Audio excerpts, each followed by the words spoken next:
ازيكم عاملين ايه؟ يا رب تكونوا بخير. معاكم هند حمد على قناه حياتك احلى هند حمد. هعمل معاكم النهارده بطاطس بيوريه بالبهارات بطريقه صحيه وطعم اكتر من الرائع. ركزي معايا كده في المقادير ومشي معايا خطوه بخطوه. هنحتاج نص كيلو من البطاطس متقطعه مكعبات كده زي ما انتم شايفين، معلقتين كبار من الخل، ربع فنجان صغير من اللبن سواء خالي الدسم او كامل الدسم. انا مستخدمه لبن خالي الدسم. لو انت هتستخدمي لبن بودره يبقى معلقه صغيره لبن بودره على ربع فنجان صغير من الميه وتدوبيهم مع بعض.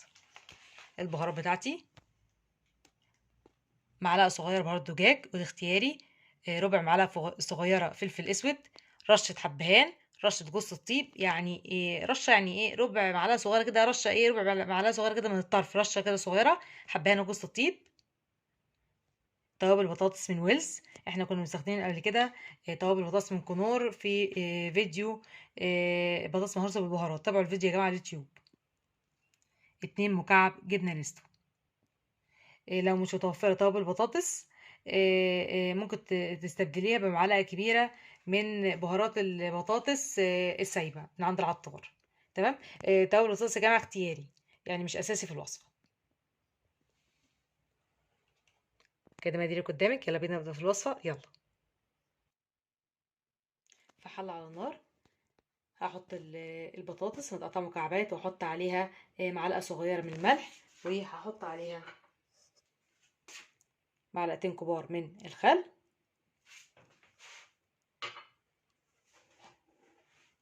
وهحط عليها ميه سخنه تغلي تغطي كل كميه البطاطس اللي عندي.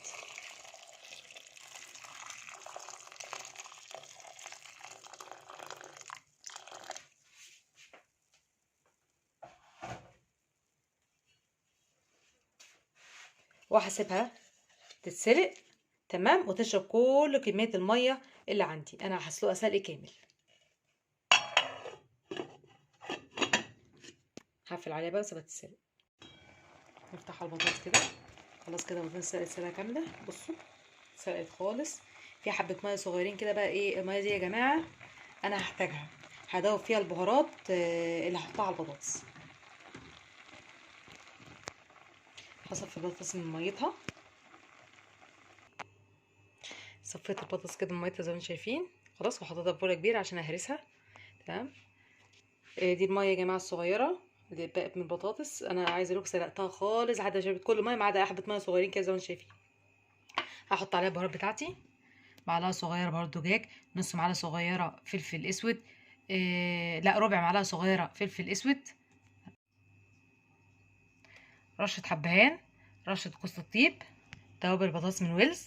لو مش متواجده معلقه كبيره من بهارات البطاطس الموجوده عند العطار، ودي اختياري يا جماعه. هعيد معاكم بهارات تاني: معلقه صغيره بهارات دجاج، ربع معلقه صغيره فلفل اسود، رشه حبهان، رشه جوز الطيب، يعني ربع معلقه صغيره كده من الطرف، رشه كده، رشه حبهان، رشه جوز الطيب.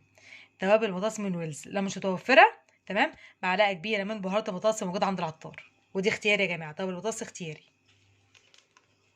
الميه هحط فيها بقى البهارات وادوبها. حطيت البهارات كده زي ما انتم شايفين، تمام. انا ما حطيتش ملح يا جماعه، انا حطيت ملح والمكرونه وهي بتتسلق والبطاطس وهي بتتسلق. ليه؟ عشان الملح ما يكونش كتير، والتوابل كده كده فيها ايه، فيها ملح.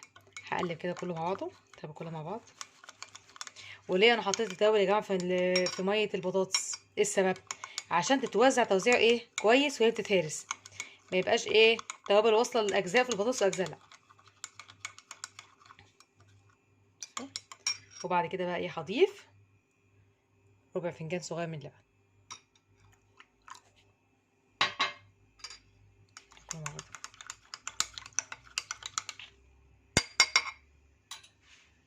هضيفهم بقى ايه، وهجيب الهراسه واهرس البطاطس. حطيت 2 مكعب جبنه نستو كمان، تمام. وهبتدي بقى ايه اهرس كل المكونات مع بعض. هرسها وارجع لكم. هرست كل كميه البطاطس كده زي ما انتم شايفين، تمام. انا عايزه القوام بتاعها يا جماعه يبقى كريمي كده زي ما انتم شايفين. بص ده القوام اللي انا عايزاه، يبقى كريمي.